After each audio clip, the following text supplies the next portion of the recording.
I'm just going to hold it. I'm just going to hold it. Good evening. My name is Chelsea. I'm with the Lake Almanor Area Chamber, and thank you so much for being here. And thanks for those who are online with our YouTube channel. So, for anyone who is interested, just so you're aware, we do have a YouTube channel that is available. So, if you do want to reference back with any content that you hear tonight, you will have that available because they are saved on our channel. As you can see behind me, I have a scrolling much slower than last time screens. And so it does update you with some information coming up, and also to thank our community partners that I'll go over here at the end of our presentation today. And I apologize, I say presentation, but we do not have one this evening. But what we do have is Tom McGowan. Sorry, lost my train of thought there. Tom McGowan is here to share some information about new things coming up associated with his world. And then I will go into my updates on what's coming up in the community. So, Tom, would you like to come up? And did you want to hold it, or do you want to? Good thing I'm flexible. And I don't mean body-wise. Today's been an interesting day, a meeting in Portola, so I'm just getting back from there. That's one of the easier jobs, Northern Sierra Air Quality Control Board. Mostly Portola has problems. We are not in a not attainable district, meaning we can burn and we don't have problems. Probably the biggest question that many people have had quite a bit lately is the condition of our roads and paving schedules. And I did meet with the Public Works this afternoon on my way back to confirm what has happened to us as a community. Both the 36 project and the 89 project were not supposed to be in the same construction year, but because the Dixie Fire one was delayed, and that also delayed financing, and so it got compressed into this year. And having driven to Susanville and Quincy in the last 2 days, the eastern direction looks pretty close to being done, except for Fredonia, which is going to take a long time. And 89 is not going to be completed until next construction year, even though I just saw that the multimodal pathway has been paved. Parking lots are probably soon. More specifically to Chester, we have received more tonnage of asphalt in the last 2 years here than all of the other districts in Plumas County. Now, that's pathetic because we know it hasn't even scratched the surface of what needs to be done. That being said, the explanation of that, partial explanation, is that these construction projects on the highways are a higher priority to everyone, especially those businesses participating. And so secondary businesses, whether they be local landscapers and small-time pavers or the county, take a backseat and a very low priority. And in some cases with the county, our crews weren't able to even get asphalt until very late in the day, and they were working past 8, 9 o'clock at night, still getting some jobs done. Next year is going to be a better year. Here, I've been telling people for the last 2 years that Will Hoyt will be at least chip sealed, and the county road department acquired a new tool that grinds out those wide cracks that you see. And right here on Willow, well, it's not Willow, Wildwood, I believe it is. It goes in front of the ARPD and the baseball fields. This piece of equipment grinds those big cracks out, and they put in a new type of mastic elastomeric that's designed to be much more flexible and make it a smoother road and still be able to tolerate the temperature differences from summer to winter. The piece of equipment was started on a project that was even further behind than ours, along Bucks Lake, Bucks Lake Road. They started that, and the rain kind of really put a damper in their activities there. They had more problems. They're going to finish up tomorrow or the next day, and hopefully that crew with the equipment will be coming up here by the end of this week or the beginning of next week to begin those two projects and train the Chester Public Works crew. Keep your fingers crossed, no more bad weather.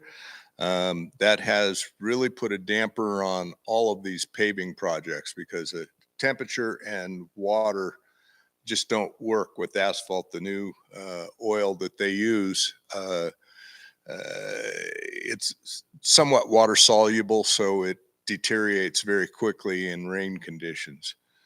Those are high priority as they can get to it with the crews that they have. We at the county have a difficult time hiring because of wages. There is a comprehensive wage study taking place right now that once they started, they discovered that there were many challenges due to the fact that there were uh, almost 400 job descriptions for what we now have is just over 300 employees. Um, that is being rectified as well. The scope of that project is being uh, brought into reality and should be well along by the end of the year, but not completed until spring. And at the end of that, we'll be able to um, look at our budget and see about raising wages so that we can pay appropriate wages to our employees. Um, we changed the comparative counties to be more realistic in terms of the size population wise and the amount of budgets to be comparable to ours. Some of those, I think two of those counties are like Mono and Southern California, but they're very rural and small population counties with limited budgets and the same challenges that we have. uh, I was just asked a minute ago about the Feather River, Plumas County Tourism Association public hearing, which we just approved last Tuesday to uh, reauthorize. And it took quite a while because there's different criteria that have to be met in terms of the voting population, and that is the lodging providers, and it's based on a weighted average as to the amount of revenue that they've, gross revenue that they've had throughout the year. And Airbnb was part of the problem because they lump all of their properties into one payment, and it has to be separated out by the tax collector's office, which is understaffed and overworked as well. So we have had multiple problems in trying to do the right thing in the right way at the right time. And they're all playing catch up, uh, much like anybody who's involved in any special district or organization. Increased costs, reduced revenue, challenges from the world economy, the local economy, and construction have all impacted everybody, and hopefully we'll wade through it and come out on the other side. I've been asked what the status of the Chester Main Street improvement project is. Many of us met here a couple of years ago. That is online for construction season of probably 2030. The funding is there, but they are still drawing the engineering plans and getting the bid documents together. Once that is released and advertised for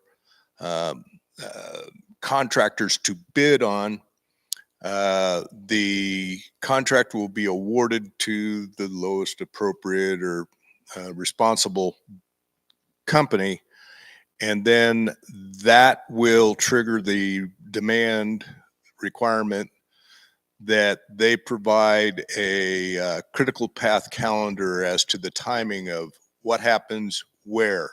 So business owners throughout this corridor here will get a calendar, and as you can tell by the past year, that will probably be interrupted and not be exact, and will be adjusted throughout the process as they discover problem after problem after problem. We all know that the drainage that goes across Highway 36 here is not well documented, because a lot of it was done in the 40s, in the 50s. And there are a lot of places that have to be re-engineered and rebuilt to make it work. So more to come, probably not until 2029. Until then, we might have a break from all of this construction and problems, and hopefully they will complete the Highway 89 project early next spring, before the season starts, and we'll have a somewhat normal year. Other than that, Quincy's Quincy, and there are challenges all the time. But I've noticed a change in attitude down there, and they really are becoming more aware of each other's challenges and trying to work better together. Now, maybe wishful thinking on my part, but I'm seeing a little bit of improvement. So let's keep that up. With that, I'll field any questions if you'd like. Mark? Hold your horses. So I was curious about the undergrounding of the wires. I know that the county put out some sort of public hearing thing about that. And so when's that happening? I don't know about the public hearing going forward. I believe that we addressed that during the scoping meetings that took place a couple of years ago. And the undergrounding project will be from Dollar General to the Causeway. So if you're on the other side of that line, you're not going to be affected by that particular project. Here, like I said, once the bid has been awarded, we will get a calendar so that you will know well in advance when that will take place in front of your place. It's all part of the same project with, there's so many aspects to it. There is well, let's start with the drainage. All of the sewer, water, and storm drains will be part of that. Undergrounding of utilities will be part of that. Sidewalks, gutters, and landscaping will be part of it. And that's outside of the lane diet, is what they're referring it to, that's going to reduce the 4 lanes that we currently have down to 2 and a turn lane, which should help address the speed.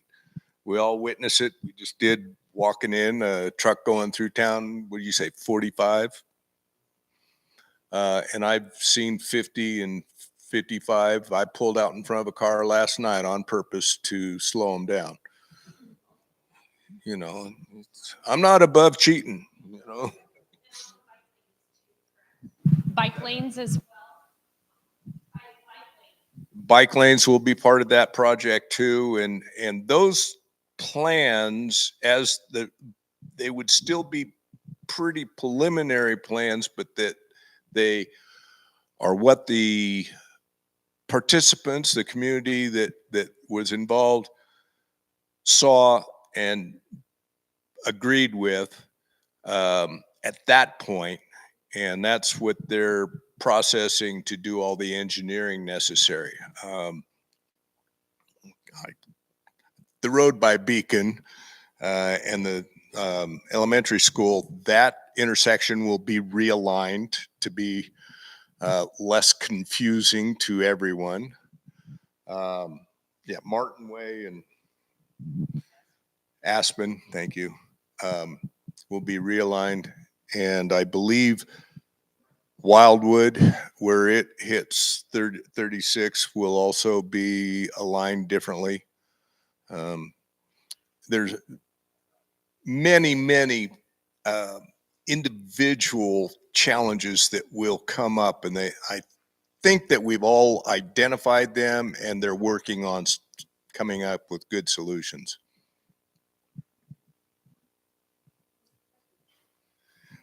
Time's up. Hey, Tom, is there any new word on any new housing developing or a developer in our area being able to provide better housing for rentals for workers and better opportunity for outside workers to come into the area? I believe I've seen with the lack of rentals in this area, especially in the last 5 years since B&Bs have taken over and more houses have become bought out to B&Bs. Is there any talk within the county about any new housing or expansion of housing in our community? I'm not going to give you a specific answer because there are many people working on that. The Almanor Foundation has a subset of the Housing Council that has been working on that for several years. They are making some progress. We had a RORC meeting a couple of weeks ago where there was a private developer who works on low-income housing and has built some in Paradise, and his company was the one that got the first house in Greenville built. The challenges, of course, are money. I keep hearing different dollar amounts, but somewhere around $400 has a square foot has been bandied around, but I've heard as high as $600 a square foot. And we're not talking custom rich multi-million-dollar houses on the lake. We're talking your average 3-bedroom, 2-bath house, or not even 2-bedroom, 1-bath. Very expensive, and it doesn't pencil out. Simple math, if it costs $400 a square foot and 1,000 square foot house, which is smaller than almost everybody lives in, $400,000 is not affordable to the guy who's only making $20 or $25 an hour. Even with dual incomes, that's a stretch.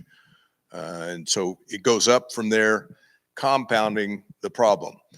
Yes, the Community Development Corporation is the housing authority for 4 counties, Lassen, Tehama, Butte, and Plumas.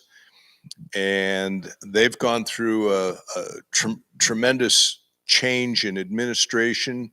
The head guy retired, and his salary was absorbed into their budget, and the financial officer and one of the other ladies in that office took over the responsibilities with no increase in pay.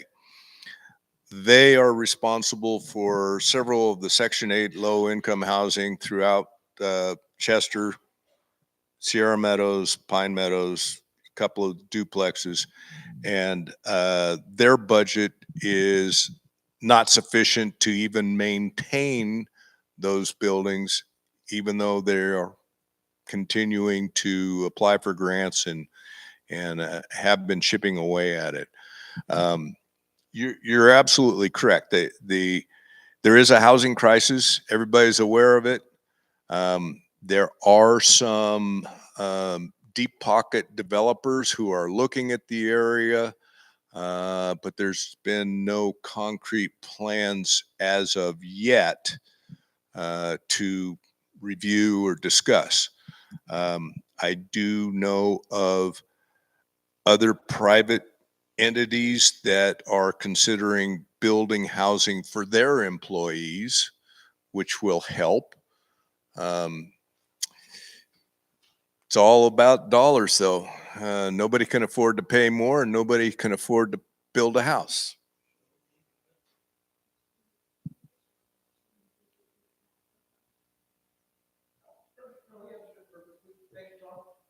You're welcome. Surely.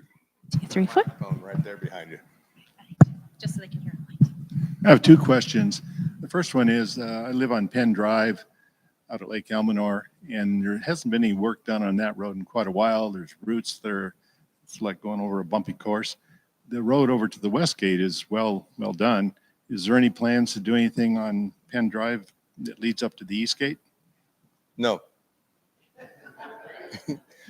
I believe me. This afternoon, I was in front of both of the director and his deputy director for Public Works. I don't want to be misquoted. We have over 320 maintained road miles throughout the county, and there's only enough gas tax money. That's where their budget comes from, is primarily the gas tax. They don't get any general fund money. They have enough revenue to pave 14 out of those 320 miles per year. So obviously that's a more than a 20-year program. And because this district has received more over the last 2 years than all the other districts combined, they're shifting after this year their attention to the deferred maintenance on other districts. So there are specific places where I have got them to take a close look at the road condition, especially where there's tree upheaval, the roots. And in one location, and I won't be specific because there are so many of them, in one location, to grind that off will deteriorate the road even further, which would cause further breakdown of the road on either side of those routes. If you have a specific site, we can take a look at it in an emergency situation. Yes, I can get them to take a look at it, but no promises. It's a David and Goliath situation. The roads have deteriorated so much over the years that they're fighting an uphill battle and just addressing the very worst of the very worst and trying to keep what we do have from getting any worse. That's why I said the project on Wilhoit has been put off for over 2 years. And I mean, it was planned over 2 years ago, and last summer didn't happen. This summer didn't happen. And I'm hopeful, and I will be breathing down their neck to make sure that they don't have any more excuses. In the next couple of weeks, that project should be completed, as well as hopefully Wildwood here. Um, that's the big cracks on the pretty decent pavement that exists, and that's to preserve the good pavement. This road right here, Willows, from the highway to the park entrance and the Little League field, I don't hold back and tell them it's one of the worst I've ever seen. And I showed them pictures of all the puddles and gravel, not pavement, that's there. And I keep pushing to have that done because it's one of the entrances to that recreation area that we try to attract visitors. And right now it's pretty embarrassing. So I keep trying. Well, the good thing is it keeps people going slow, but they're like speed bumps. And in a really bad spot, I just drive on the other side of the road. The second question is, what are the plans for the old Seneca Hospital when the new one opens? Well, that was posed to Sean McKenzie at the last town hall, as I recall, and I will try to repeat his answer. That building was built the year I was born. I'm breaking down too. They didn't have the same requirements that we now have, especially with the earthquake-proof construction. There were other building materials that are no longer acceptable. And by and large, the decision is it's cost more to fix than they could get benefit from. And so in all likelihood, it will be razed, meaning torn down and removed. Seems like a shame, but I can point to other structures that are worse. I'm aware of one in Lassen County, Susanville, where they have gas leaks so bad that they're not going to be able to use that building until the whole thing is replumbed, and it's a county building. County governments across the state have experienced such massive increases in costs that their budgets haven't kept pace with it, and they're all just doing their best to meet all the requirements. Unfunded mandates, like a lot of it is going towards programs that normally were self-sufficient, and now it's becoming more and more difficult not only to hire those people but to maintain their service level. It's a fun job. Want it?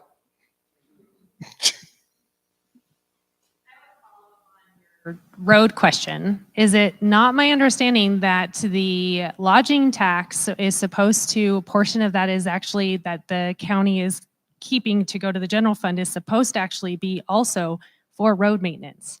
Am I misknowing this?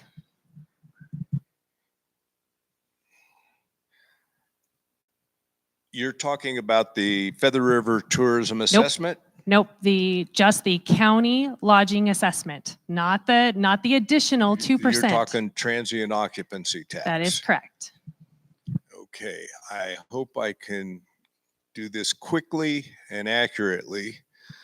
TOT, transient occupancy tax, at one point prior to 2008, did dedicate a portion of that to chambers of commerce and other organizations, as well as to public works.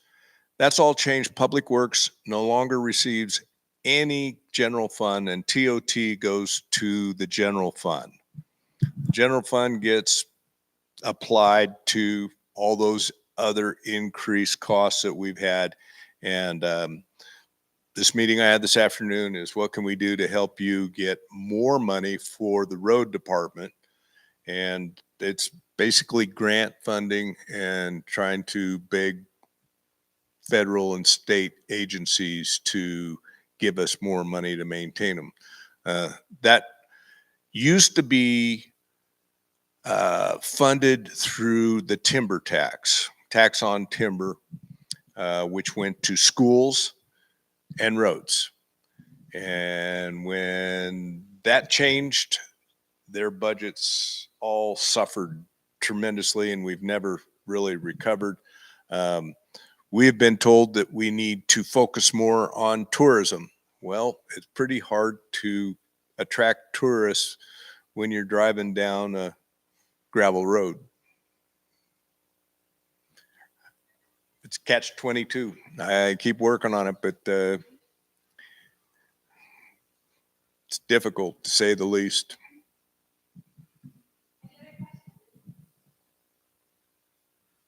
Have I used up enough of your time?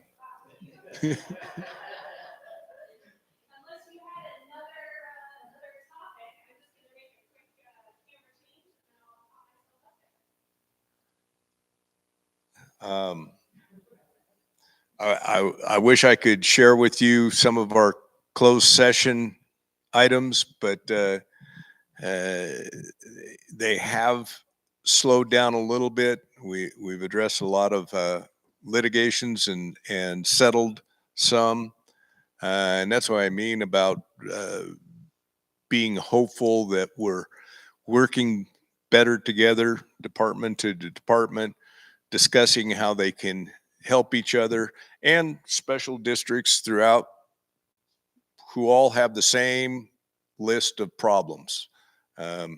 There are people here who can answer that question better than me, but it's pretty consistent across the board. That it's increased costs, reduced revenue. You got to make cuts, or you just got to put something else off and defer that maintenance until you can afford it.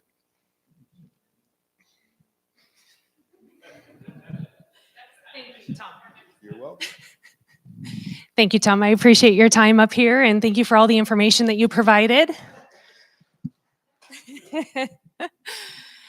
If you have any other questions that you think of later, definitely feel free to email, and we will get that answer for you. That's info@lakealmanorarea.com, or you can go to lakealmanorarea.com, and there's also our contact us page if you just to help out.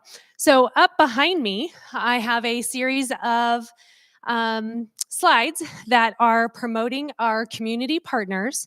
That is actually how this event actually is sponsored, is our community partners invest on this kind of community information. And our community partners are Roland Insurance, Lake Almanor Ace Hardware, El Lago Pizza and Pasta, Elegant Farmer, Antlers Inn, Seneca Healthcare, Collins Pine, Ayoub's Intermountain Hardware. So also, actually, this is the slide I was actually referring to or thinking of next, is want to just inform you that we do have a new board for the chamber for 2025 and 2026 year. So we have Mary Lilly, Douglas Brower, Ryan Kohornick, Darren Gilbert, and Christy Chase. Sorry, it took me a minute. So we want to welcome them and thank you for their commitment. I will try not to work them too hard, but we will definitely be working hard on being able to provide all of the community events that were already existing, as well as opportunities for anything new. So we are always looking for feedback and information. So feel free, again, to reach out at any time. The other things that are popping up are some of our events that are have happened, and one of the biggest things is our golf tournament. So Bailey Creek Golf Course has hosted our annual golf tournament, and it was an NFL theme this year. We ended up with 84 golfers in the month of October. Tell me how that works. I'm not exactly sure, but we actually had a really successful golf tournament.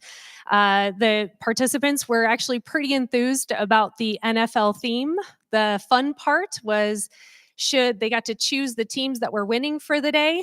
And if your team won, you got a -1. And if your team lost, you had a +1.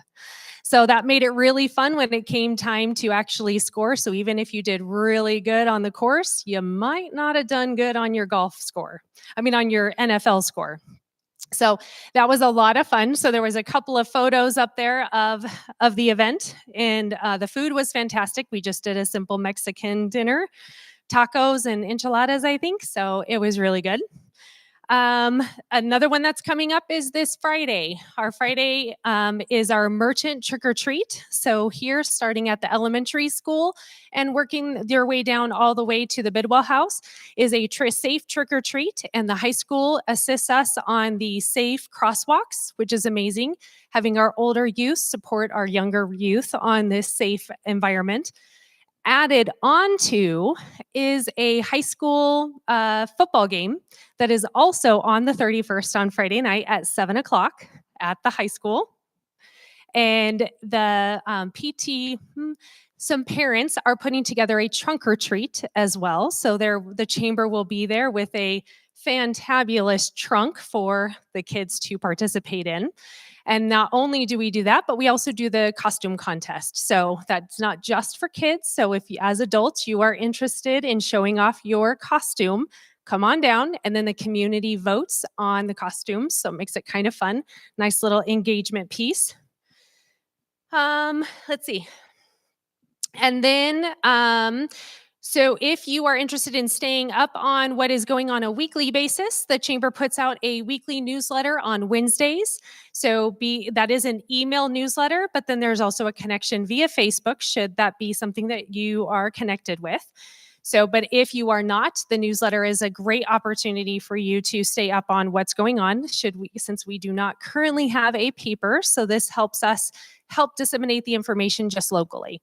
But we actually have 3,000 emails that I send out every Wednesday, and that also gets shared because I get to see how much it actually goes out, and it really does filter out quite far than just right here in the Lake Almanor area, which is pretty amazing.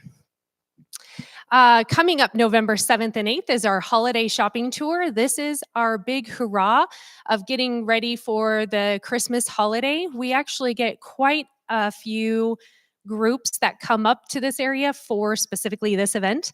I have already got confirmation that our group of 30 from Sacramento will be coming up here. So this has really turned into a great tourism shoulder season event. And it is something that has started, I want to say it's been over 10 years that this has been going on, and it just has really evolved into so much. So we really appreciate this event. Following that, at the end of November is our local celebration of the holidays, which is our merchant night. Our businesses stay open from 4 to 7, they stay open till 7 or 8 that night, and lots of bonfires. Santa comes down. The skate rink opens that same weekend.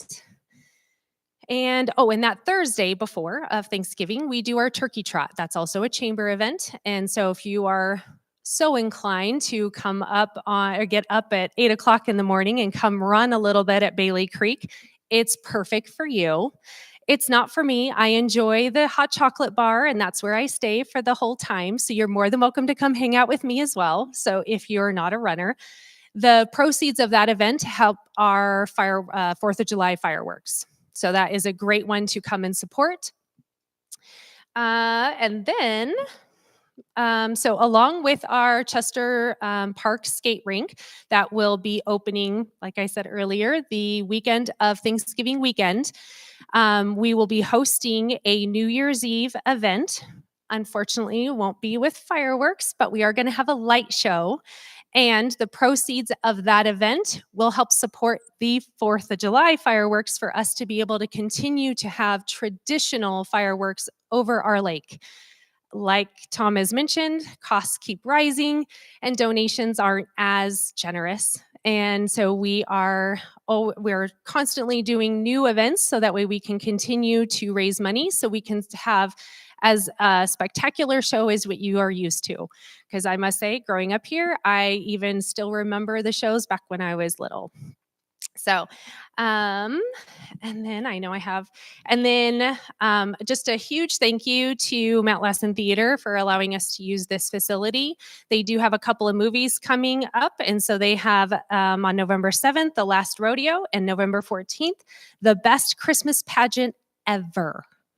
So if that's of interest, they have some amazing shows. And as you can see, the layout is amazing for shows here. And our next town hall is going to be November 24th. So it is going to be the week of Thanksgiving, but we do them the fourth Monday of the month. And that is going to be presentations from our nonprofits. So, and we actually have quite a few around here. So there is a great opportunity for you to see what opportunities you can help our community that is giving back as well as an opportunity to maybe volunteer if financial is not an opportunity for you. So any questions that you have for the chamber? Awesome. No, you had your time. You're good. Not a question, just a shameless plug for volunteers. There's opportunities. I'm still trying to populate the Chester Design Review Committee. We have some applicants, but we could use a couple more. And that will help when people start doing things differently along the corridor here on Highway 36. Another opportunity is that the Chester Public Utility Board is only going to have 2 members come December 3rd, 5th, 6th, somewhere right in there. So we need applicants to serve on that board. In all likelihood, the Board of Supervisors is going to appoint someone to fill a 3rd seat, and then the 2 remaining board members and that new appointee will appoint the other 2 board members. So there's 3 openings as of December, what is it, 3rd? 6th. And in order to continue to do business, they need to have a majority, but they should have a full board. So if you are interested in serving this community, I think that's one of the most important things in this entire area, because we all know that we lost the fire department, and Peninsula Fire has been covering this area basically at their own expense. Even though the voters approved an increase in the assessment, there was a glitch in how it was done, and the Board of Equalizations delayed it and won't allow those assessments to be collected, and the revenue won't show up until 2027. So we still have a year and a half to go before Penn Fire District and the newly created Chester included district has revenue in order to protect us from fire and service us with medical needs. They are accepting donations. So once again, we have several opportunities if you want to serve on a board, and either of those 2 opportunities aren't of interest to you, check the county website or ask me if there's something you want to participate in, and I'll get an answer for you. We'll find a home for you. Yeah. And most of the time, everything is on our lakealmanoarea.com as well as our events. So if you are interested, because I know I verbally said a lot of events, those are on the lakealmanoarea.com on our events page, and those are all listed on there. You do not need to be a chamber member to be on that community calendar. So I invite, if there is any kind of an event or meeting that you are interested in, and speaking of for fundraising, fire sirens, they actually put their information on our community calendar. So that is open to the general public, and anyone can submit their information. So we look forward to hearing from any of you. So again, if there is any questions or thoughts that you have even after this, definitely please feel free to reach out, and we will get that answer for you. Thank you and have a wonderful evening and enjoy your Halloween. And I hope to see you on trick or treat night.